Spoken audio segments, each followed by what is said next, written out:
Thank you, Dominic. I saw several people I know in the audience, and thanks to everyone for taking the time to come listen to the talk. It's lovely to be able to present this talk on our shared passion, Anthony Trollope. Before I begin, I'd just like to thank Dominic Edwards, who's the organizer extraordinaire. My former lecture to the London Trollope Society was in July on thought crime in Is He Poppinjoy, but this talk will be more lighthearted as befitting the holiday season. The title of my talk is Lily, Glencora, Ayala, and Isabel, Female Desire and Women's Rights in Anthony Trollope's novels. Some of you will notice that the title is an homage to the late distinguished Trollopian Ruth Ap Roberts' essay, Emily and Nora and Dorothy and Jemima and Priscilla and Carrie, which interpreted the complexity of the 6 major female characters in Trollope's magisterial He Knew He Was Right. The 1869 novel, published in the same year as John Stuart Mill's On the Subjection of Women. To my mind, Ruth Ap Roberts and Juliet McMaster and Robert Paul Hemus and Christopher Herbert cannot be thanked quite enough for beginning the ongoing discussion of Trollope's restless, intelligent, desiring, frustrated women. The following talk is dedicated to those pioneers of what we might well call feminist Trollope. As some of you know, a few of my quite recent Trollope essays are pretty grim, with titles like Mourning Glencora and I Wish She Was Dead, Thought Crime in the Clavering Sir Harry Hotspur of Humblethwaite and Is He Poppinjoy, and Handling Private Dramas of Class and Gender in the Duke's Children, the last of these imagining a scene in which the Duke takes off the ring from Glencora's dead hand before giving it to Isabel Boncassen. Before those essays, I was writing on race prejudice and bigamy in Dr. Wardle's school. So you have Dominic Edwards to thank for this more cheery talk. I will begin with a few of the passionate declarations of some of my favorite Trollope female characters. This is Glencora Palliser in Can You Forgive Her, speaking to her husband at the breakfast table. I do love Burgo Fitzgerald. I do, I do, I do. How can I help loving him?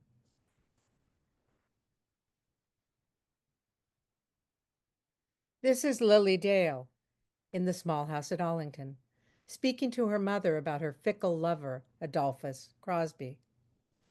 When he kissed me, I kissed him again, and I longed for his kisses.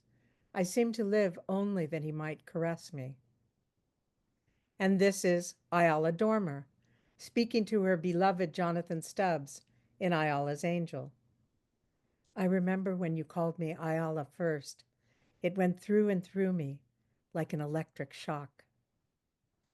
Finally, this is Isabel Boncassen, speaking to her future husband, Lord Silverbridge, in The Duke's Children. You are as sweet to me as I can be to you. Love you. Oh, my darling, from the sole of your foot to the crown of your head, I love you as I think a man would wish to be loved by the girl he loves. Whatever else you take away from my remarks today, I want you to understand that Trollope loved women and created complex female characters throughout his career. Trollope also lived in a time when there were continuous and urgent calls for changes in women's rights, and he was highly aware of this restless agitation.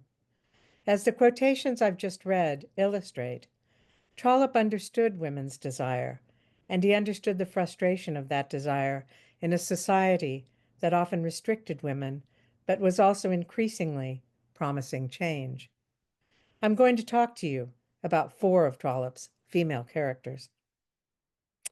First, however, I want to remind everyone here that between 1864 and 1881, the span in which Trollope wrote the novels in which these women characters appear, he formed the most special relationship of his life, other than that with his wife, Rose Hazelton, an intelligent woman who was formidable in her own right.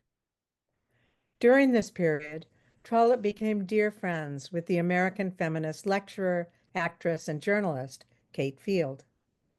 Kate is most likely the beautiful, brilliant original of the Quicksilver Isabel Boncassen in the 1880 novel The Duke's Children, and quite possibly of the wonderfully artistic and intelligent Ayala Dormer as well in the 1881 Ayala's Angel. Trollope met Kate at his brother Tom's in Florence in 1860 and visited her on his trip to America in 1861 and 62. They had a lifelong, intimate friendship and correspondence that lasted until Trollope's death in 1882. In an autobiography, Trollope famously states, "There is an American woman, of whom not to speak in a work purporting to be a memoir of my own life would be to omit all allusion to one of the chief pleasures which has graced my later years. In the last 15 years she has been, out of my own family, my most chosen friend. She is a ray of light to me, from which I can always raise a spark by thinking of her." In Ayala's Angel, as in other novels of Trollope's final decade, such as The Way We Live Now and The Duke's Children, Trollope is passionately interested in how thoroughly the values of the marketplace had penetrated every aspect of English culture. He represents the marriage market as a displaying of wares, which of course includes a woman's body as well as her material property. She might be trading upon her looks for money, or she might be a wealthy beauty looking for rank. Trollope's appraisal of commercial values is inevitably concerned with women's rights. Ayala's Angel was written in the era of most intense agitation for passage of the 1882 Married Women's Property Act. The Reform Bill of 1867 had promised a greater expansion of male voters than it delivered, and the struggle for more comprehensive male suffrage progressed in the 1870s until the 1884-85 Reform Act finally gave most men the franchise. The resistance to women possessing the right to vote continued, as you know, for decades to come, as did the battle for female suffrage. The sophisticated Londoner Trollope was fully aware of the raging debates on the proper roles for women. That the very political Trollope was engaged by these debates is a certainty. He was, after all, writing and revising the last four of his parliamentary novels during the 1870s, and he had run unsuccessfully for Parliament as a Liberal candidate for Beverley in 1868. Trollope responds to the debates on women's rights by telling the story of two fiercely independent sisters, Ayala and Lucy Dormer, who are treated like property. Throughout this novel, Trollope is interested in legitimizing individual female desire as a human right. He argues that women are justified when they want control over their lives and their bodies, and that the voicing of their desire is a necessary form of resistance. Ayala Dormer, the novel's vibrant heroine, is shuttled from one uncle's house to another's in the aftermath of her improvident and rather precious artist father's death. He simply must have blue china, for instance, but his daughters are left without financial resources. Ayala's sister Lucy is separated not only from her during the period of mourning for their father, but also from her acknowledged lover, the illegitimate Isidore Hamel, a sculptor who is persona non grata as a matter of course with the Dormer relatives. No one is compassionate enough to take in both Dormer sisters so they can grieve together, although everyone recognizes that the sisters are very close. And Trollope, who loved Jane Austen, uses the Bennet sisters, Elizabeth and Jane, as his model for the relation between Ayala and Lucy. Recall that Trollope's favorite novel when he was 19 was Pride and Prejudice. Always, as I tell my students, a promising sign in a young man. The uncles and aunts consider the Dormer girls' sororal bond insignificant, an indulgence that their dependent state does not justify. Their rich Uncle Tringle made this proposition. He would take one girl and let Dosset take the other. To this Lady Tringle added her proviso that she should have the choice. To her nerves, affairs of taste were of such paramount importance. Trollope introduces Lady Tringle's remark explicitly in relation to women as property, and to the possession of Ayala Dormer in particular. Lady Tringle sees her feminine nerves and her taste as markers of her exquisite upper-class temperament. For Trollope, of course, Lady Tringle's concern with her own feelings, rather than with those of the morning, Lucy and Ayala, signals her true opacity of soul. The scintillating Ayala is a status symbol for her. This is a quote from the novel. It was a matter of course that Ayala should be chosen. She sang as though nature had intended her to be a singing bird, requiring no education and no labor. Sorry, I'm having a little trouble getting two pieces of paper apart. She had been once for 3 months in Paris, and French had come naturally to her. Her hands, her feet, her figure were perfect. Though she was as yet but 19, London had already begun to talk about Ayala Dormer. Ayala's value is seen in her being an attraction to the upper-class London social world. Lady Tringle wants to acquire her, as she might buy a beautiful bird, a spirited horse, or a work of art. She is admired as a sculpture or a doll might be admired. Her hands, her feet, her figure were perfect. In her effortless beauty and talent, Ayala embodies the aristocratic ease that the nouveau riche Lady Tringle hopes to put on display. Did Trollope make up his nearly perfect heroine out of whole cloth? Probably not. Besides the dazzling American Kate Field, there were other young women who may have served as models for Ayala's character. Bice Trollope, daughter of Anthony's older brother Tom and his first wife, Theodosia, may be an influence upon the character of Ayala, although as far as I am aware, no scholar has remarked upon this.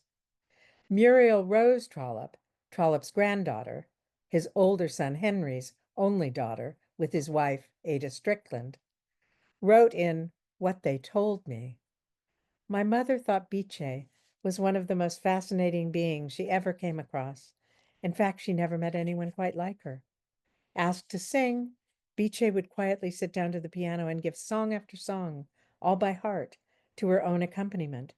Singing was her second nature. Music was the ruling passion of her life. Sir Arthur Sullivan, of Gilbert and Sullivan fame, pronounced her a most consummate little artist with the smallest of voices." Kind of vexed compliment. 24 years after Bice's death, when Muriel visited the former Via Trollopino, the old gardener remembered Bice thus: "Ah, la dormiva la signorina Bice, come cantava. There slept the Signorita Bice, how she sang." Ayala's romantic quandary centers upon the figure of Colonel Jonathan Stubbs in relation to her ideal angel of light, her imaginary, ethereal lover. Ayala has trouble imagining herself married to such a red and ugly man as Jonathan Stubbs, despite his charm and intelligence, and she has even more trouble imagining herself as Mrs. Ayala Stubbs. Colonel Stubbs himself is full of wit and fun, waltzes beautifully, reads a great deal, including poetry, is very kind, and is already a war hero at the age of 28. He is charmingly self-deprecating when he falls off his horse during a fox hunt, perhaps the avid fox hunter Trollope's greatest praise for his character. When Ayala at last chooses Jonathan Stubbs as her lover and husband, when she welcomes the burning love of his kisses upon her cheeks, he becomes one with the angel of light. The angel of light had come for her and had taken her to himself, Trollope tells us. Ayala is then able to admit to her lover that she always loved him and that she was sexually attracted to him from the outset. And here's the quote I read before. "I remember when you called me Ayala first. It went through and through me like an electric shock." There is an intimacy and a recognition of Ayala's deepest desires, as well as his own, that causes Jonathan Stubbs to call Ayala by her Christian name upon first meeting her. Perhaps this is Trollope's way of expressing the sacredness of mutual desire between a man and a woman in an equal love. A marvelous, earthy man named Stubbs, a name evocative of the great English realist painter, is the authentic angel of light. Now that I've shown how a late novel champions female desire, I'm going to talk about a much earlier work, The Small House of Allington, at Allington, published in 1864, nearly 2 decades before Ayala's Angel, in which Trollope is already radically questioning traditional values his readers may hold dear. Let's turn to the rural beauty, Lily Dale, one of Trollope's most admired and most infuriating women, and the heroine of Small House. Lily soon understands that her London fiancé Crosby is concerned that he cannot maintain his fashionable lifestyle and a wife on his £800 per annum. And he must also provide for that mistress in London, the entanglement about which he tries to tell the uncomprehending Lily. Lily offers to set Crosby free, even as she tells him that nothing on earth can I ever love as I have loved you. Lily's passionate, biblical declarations of faithfulness stir even the worldly, jaded Crosby. She tells him, "Then listen to me again, once more, my heart's own darling, my love, my husband, my lord. If I cannot be to you at once like Ruth, and never cease from coming after you, my thoughts to you shall be those of Ruth. If aught but death part thee and me, may God do so to me and more also." Then she fell upon his breast and wept. He still hardly understood the depth of her character. He was not himself deep enough to comprehend it all, but yet he was awed by her great love. Although Crosby thinks that better than any of his London pleasures was this pleasure of making love in the green fields to Lily Dale, he does, of course, betray her to marry shallow Alexandrina, daughter of vicious Earl de Courcy.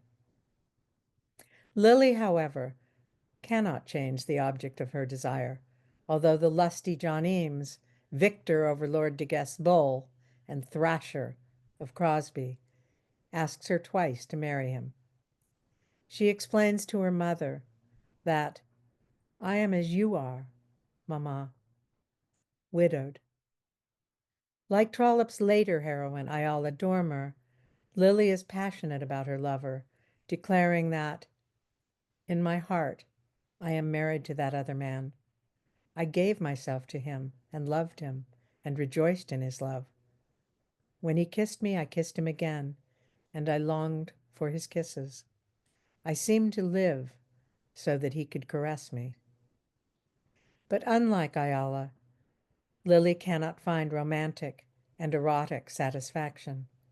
After Crosby leaves her, she chooses to be a single woman. As she puts it 4 years later in the last chronicle of Barset, she will forever be Lily Dale, O.M., old maid.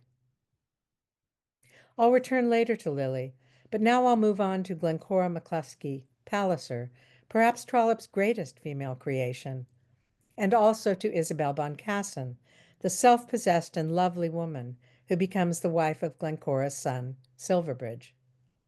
At the beginning of the Palliser series, Glencora has been compelled to give up her handsome, scapegrace lover, Burgo Fitzgerald, in order to make a safe marriage with Plantagenet Palliser. In the remarkable chapter in the 1864 novel, Can You Forgive Her, entitled The Pallisers at Breakfast, Glencora declares her continuing passion for Burgo while admitting her misery in her marriage. And I'll recur to this quotation.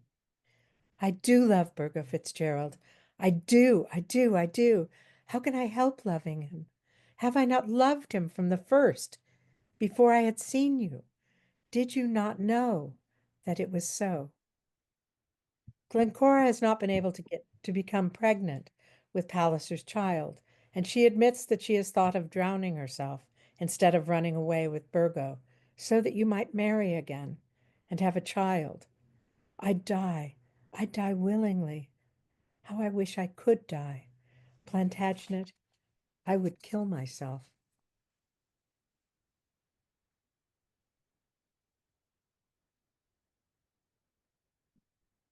Oh, I'm sorry. Very bad place for these pages to stick. Plantagenet, I would kill myself if I dared. Trollope's scene of reconciliation is, to my mind, one of the most powerful in his fiction. Softly, slowly, very gradually, as though he were afraid of what he was doing, he put his arm around her waist. You are wrong in one thing, he said. I do love you. She shook her head, touching his breast with her hair as she did so. I do love you. If you cannot love me, it is a great misfortune to us both, but we need not therefore be disgraced. As for that other thing of which you spoke, of our having as yet no child, and in saying this he pressed her somewhat closer with his arm, you allow yourself to think too much of it, much more of it than I do. I would rather have you for my wife, childless, if you will try to love me, than any other woman, though another might give me an heir. Will you try to love me?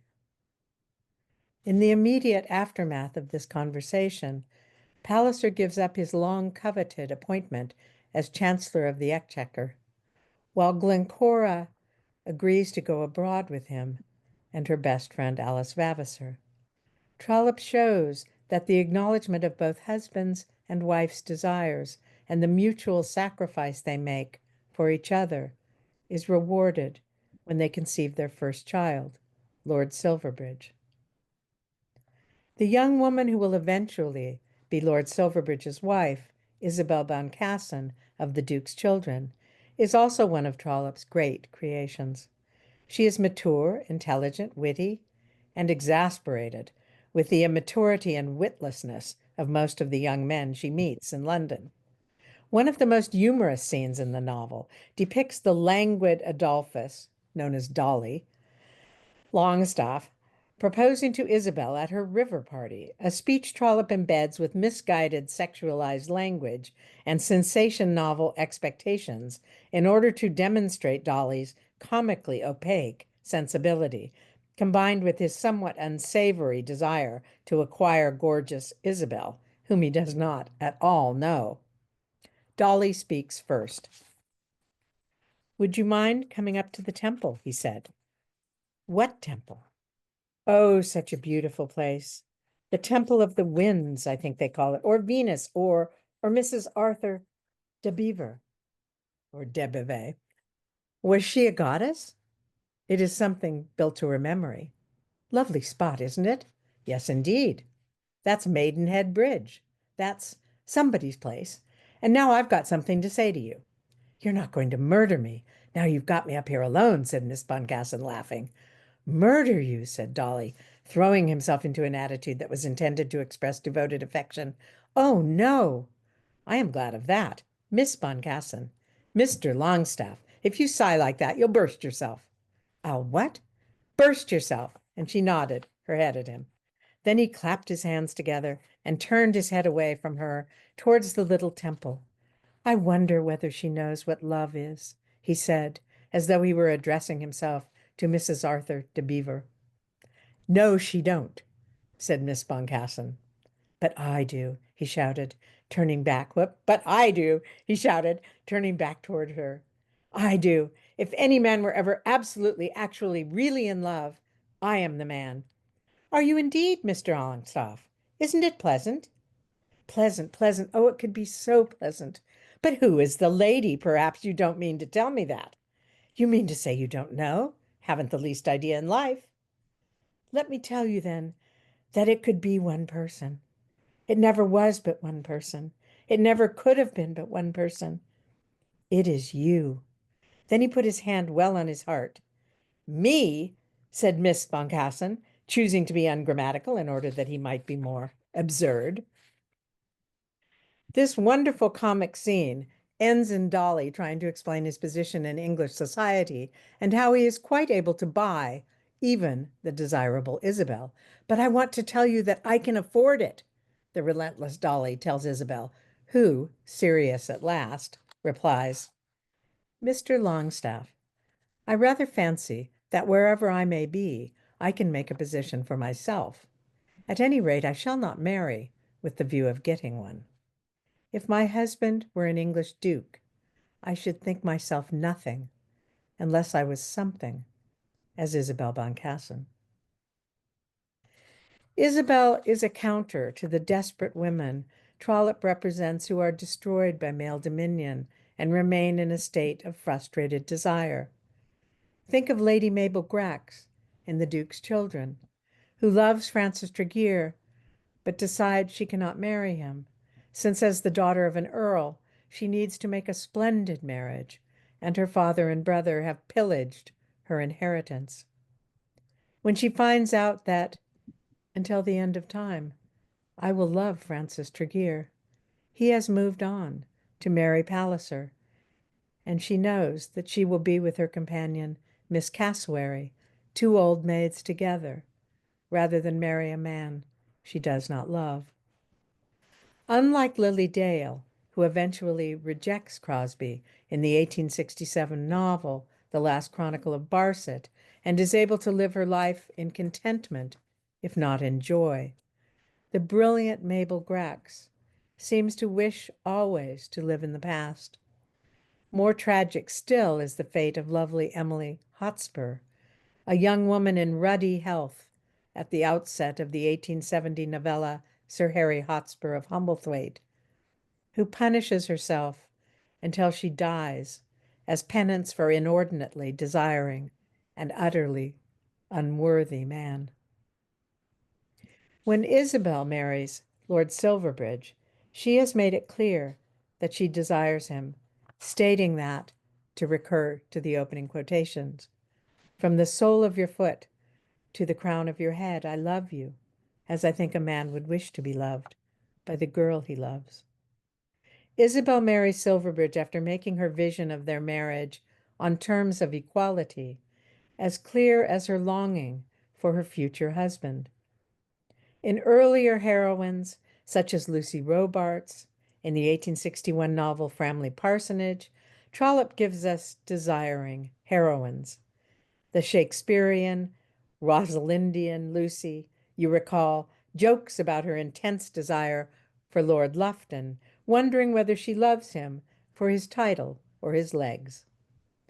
Trollope's fullest evocation of this ideal, however, is in the heroine he created in the late 1870s during the fierce struggle for women's rights in the years just before the great 1882 Married Women's Property Act became law. In The Duke's Children, Trollope depicts Isabel Boncassen as a woman who possesses not only the right to acknowledge her desire, but also the right to choose a marriage which promises both erotic fulfillment and equality. Thank you.